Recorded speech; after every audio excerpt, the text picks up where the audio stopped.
Against the सन ये movie 2014 में release की गई। इस मूवी में हमें दिखाया जाता है कि कैसे तीन आदमी पूरे 40 दिन तक बगैर कुछ खाए पिए समंदर में सरवाइव करते हैं। अगर आज से पहले आपने ये मूवी को नहीं देखा तो हम आपके लिए इस मूवी को एक्सप्लेन करने जा रहे हैं। उम्मीद करते हैं कि आपको ये मूवी बहुत ज़्यादा पसंद आएगी।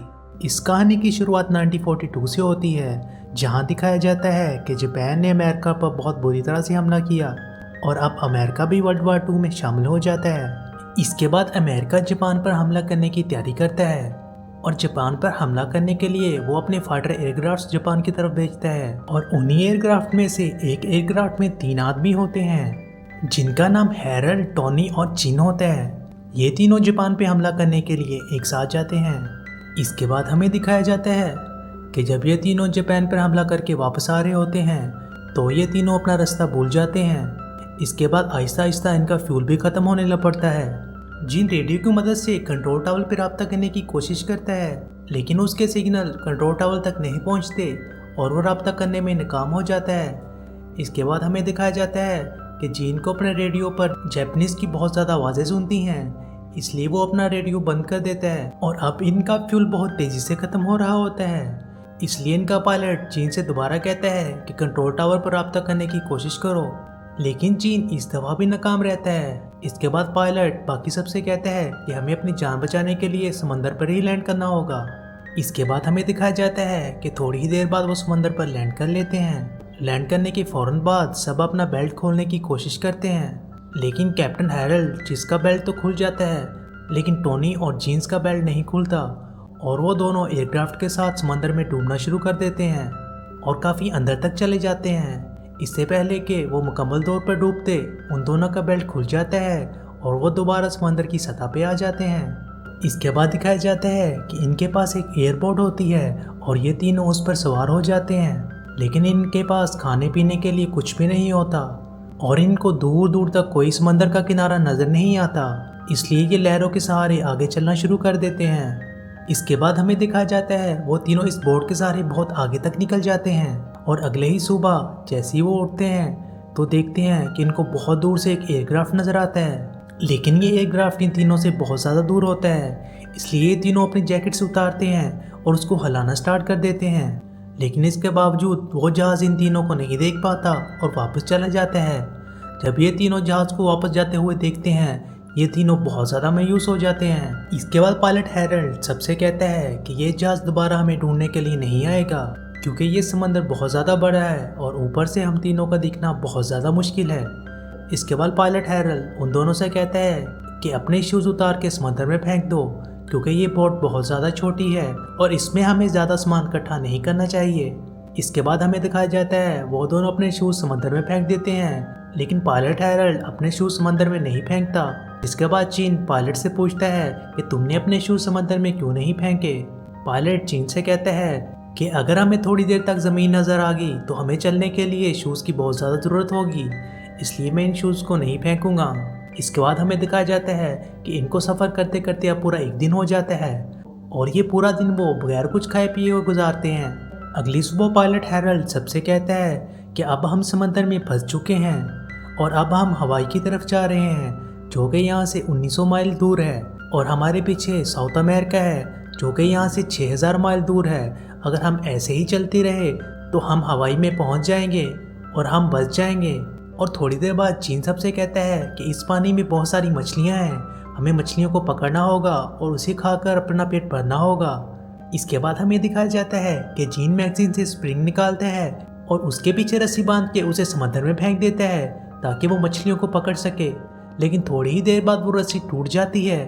जब जीन ये टूटी हुई रस्सी को देखता है, वो सबको कहता है कि समंदर में हमसे भी कोई ज़्यादा भूखा है, और इसके बाद ये तीनों मायूस होकर एक जगह पे बैठ जाते हैं। इसके बाद हमें दिखाया जाता है कि जीन सबको कहता है कि मुझसे गर्मी बिल्कुल बर्दाश्त नहीं हो रही, और ये कहकर वो गहरे समंदर पे छलांग लगा देता है।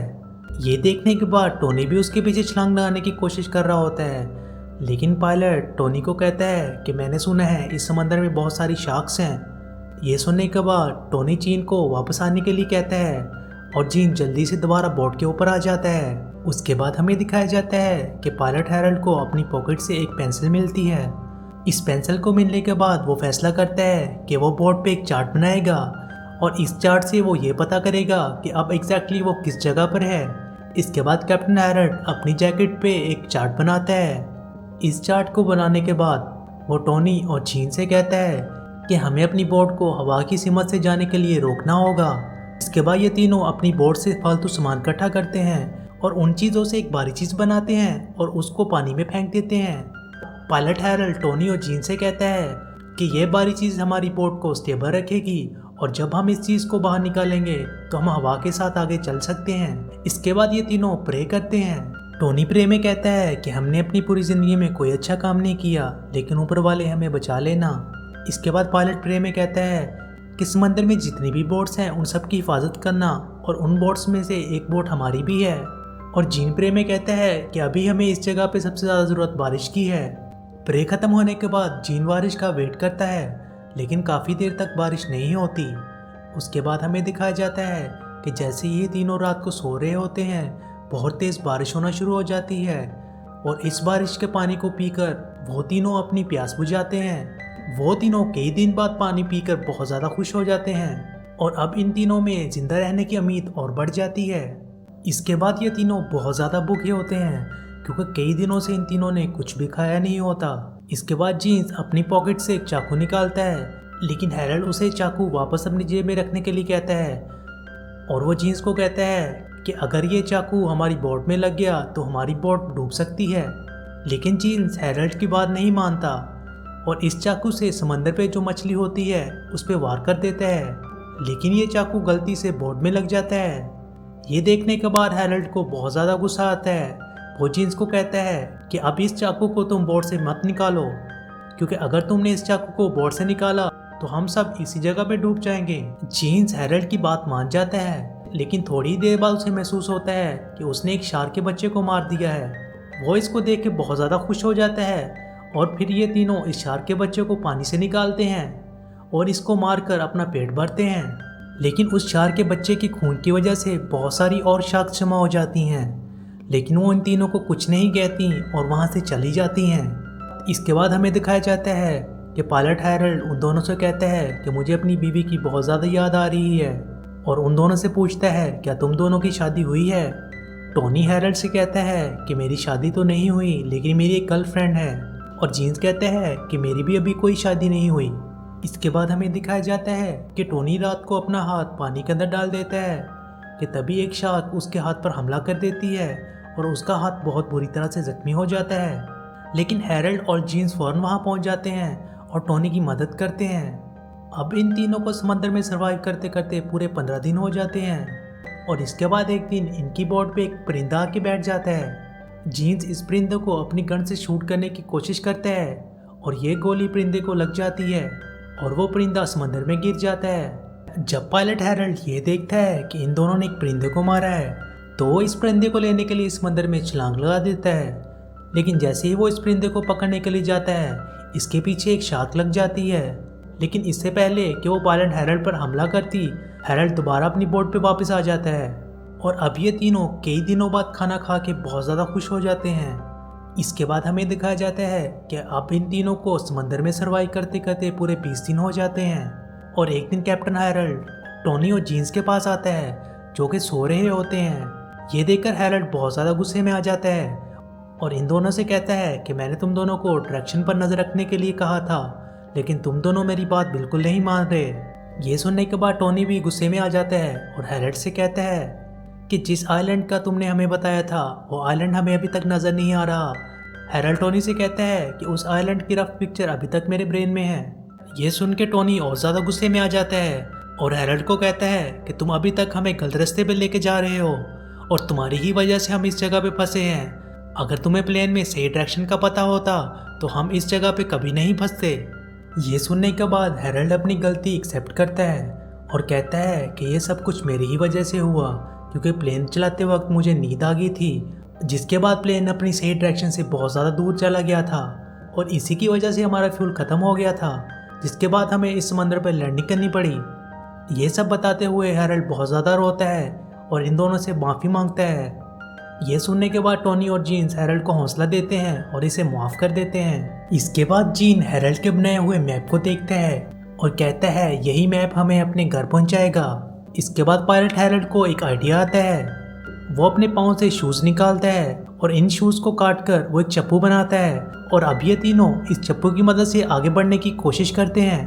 और अब इन तीनों को समुद्र में फंसे हुए पूरे 30 दिन हो जाते हैं। ये तीनों अब बहुत ज़्यादा कमज़ोर हो जाते हैं, लेकिन तभी एक बार फिर से बहुत तेज़ बारिश होती है और वो तीनों इस बारिश का पानी पीकर अपनी प्यास बुझाते हैं। लेकिन इस बारिश के साथ बहुत तेज़ तूफान भी आता है, जिसकी वजह से इन तीनों की कश्ती उल्ट जाती है और ये तीनों पानी में गिर जाते हैं। लेकिन ये तीनों अपने आप को संभालते हैं और बहुत ही मुश्किल से दोबारा इस कश्ती पर सवार हो जाते हैं। इसके बाद अगले दिन हमें दिखाया जाता है कि ये तीनों अब बहुत ज़्यादा थक चुके होते हैं, जिसके बाद पायलट हैरल्ड को अपनी वाइफ की बहुत ज़्यादा याद आती है। लेकिन टोनी हैरल्ड से कहता है कि तुम्हें अभी हौसला रखना होगा।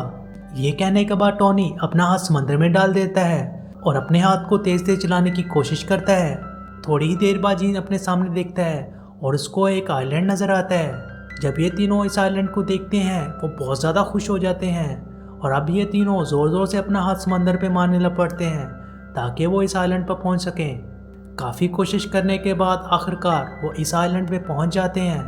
20 फरवरी 1942 को ये तीनों इस मुश्किल सफ़र से निकल जाते हैं और इन तीनों की जान को बचा लिया जाता है। इन तीनों की जान सिर्फ इसीलिए बचती है क्योंकि इस मुश्किल हालात में भी इन तीनों ने बिल्कुल हार नहीं मानी होती और हिम्मत से काम लेते हैं। इसके बाद हमें दिखाया जाता है कि पायलट हैरल्ड को इसकी बहादुरी की बिना पर मेडल मिलता है और टोनी बिल्कुल ठीक होने के बाद दोबारा आर्मी को ज्वाइन कर लेता है और जीन्स शादी कर लेता है और इसी तरह से इस मूवी का एंड हो जाता है।